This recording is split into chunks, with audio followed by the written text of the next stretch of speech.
Mini vlog muna tayo for today's video. Ito nga pala yung ganap nung Monday mga mare. 7 AM yung pasok ni Habila pero 5 AM pa lang mga mare gising na ako. Kaya naman eto binuksan ko na itong kitchen tool set. Napaka-aesthetic nga ng design na to mga mare, kulay white. 5 pieces na nga rin pala to. Meron na tong kasamang whisk, etong scissor, meron na rin kasamang knife. At syempre yung bottle opener and yung peeler. Complete set na to mga mare tapos less than 200 pesos lang to. Gagamitin ko nga to para dito sa bento baon ni Habila kaya ayun mga mare, hinugasan ko muna. Pagkatapos ko sa kusina, dumiretso na ako dito sa lamesa para ayusin yung kakainin at babaonin ni Habila. At dahil maraming ang tinapay dito sa bahay, naisipan ko na lang na gumawa nitong teddy bear with cheese. Cheese yung palaman na nilagay ko mga mare kasi nga para maiba naman. Kinat ko nga lang pala yan ng cookie molder tapos ayan, naglagay naman ako ng food color na brown. Shopmaster nga pala yung ginagamit kong food color mga mare, maganda yan at napaka-pigmented. Sa fruits naman, grapes yung nilagay ko. Hiniwa ko lang yan sa gitna para maiwasan din yung pagka-choke ng mga bata.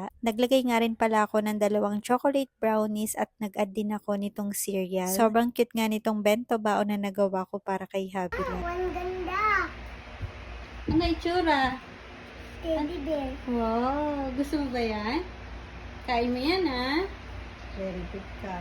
Kagigising nga lang nung bata at nung nakita niya yung kanyang baon, ako tuwang-tuwa. Kahit naman siguro ako, kung bata ako tapos ganito yung palaging baon ko, panigurado, palaging ubos. Anyways, pagkatapos makapag-almusal nung bata, ayan, pinaliguan at binihisan ko na. Mabilis naman kumilos si Habila mga mare, nahihirapan lang talaga ako pag papakainin na siya. Napakatagal kasi niyang kumain mga mare at marami talaga siyang daldal. Sure. Anyways, ang dami nga pala sa inyong nagtatanong kung saan ko nabili to. Ito nga pala yung pinaglalagyan ko ng mga ipit ni Habila. Marami kayong pwedeng mailagay dito mga mare at available din to sa ibang color. Kung gusto nyo nga rin pala, ilalagay ko sa yellow basket or sa comment section yung link. Pagkatapos ko nga maayusan si Habila, naglinis na ako at nagpihit. At dahil Monday nga ng araw na to mga mare, ibabalik namin yung mga books niya. Kaya ayan, maraming bitbit ang mare nyo. Malapit lang naman yung school niya mga mare. Walking distance lang. Kaya naman, exercise talaga yung paghatid sundo. Pagkahatid ko kay Habila, ayan, nagbihis lang ako at mag-e-exercise nga ang mare nyo. Gagamitin ko nga pala itong abdominal wheel roller. Meron na tong kasamang knee pad kaya hindi masakit sa tuhod kapag ginamit na. Laking tulong nitong wheel roller mga mare para naman mapaliit yung tiyan na malaki at syempre yung braso. Problema ko talaga yung braso mga mare tsaka yung bilbil kaya ito yung gusto kong mawala. Hindi naman ako magpapapayat ng todo mga mare, magbabawas lang ng konting-konting timbang. Sobrang nahihirapan na kasi ko mga mare kapag nadadagdagan ako ng timbang at madalas akong hinihingal kahit nakaupo. Ang ganda nga nitong wheel roller mga mare dahil meron na siyang phone holder. Kaya habang nag-e-exercise ka, pwede ka maglagay ng cellphone at pwede ka na ring manood. O diba, hindi mo mapapansin na nag-e-exercise ka. Bukod dyan, meron pa tong kasamang timer kung saan pwede mong iset kung ilang minuto mo gagamitin. O diba, laking tulong talaga tapos napaka-affordable pa dahil less than 500 pesos meron ka ng ganito kagandang pang-exercise. 30 to 40 minutes lang naman ako nag-e-exercise mga mare at sisikapin ko talaga na 4 o 5 beses sa isang linggo makapagpapawis.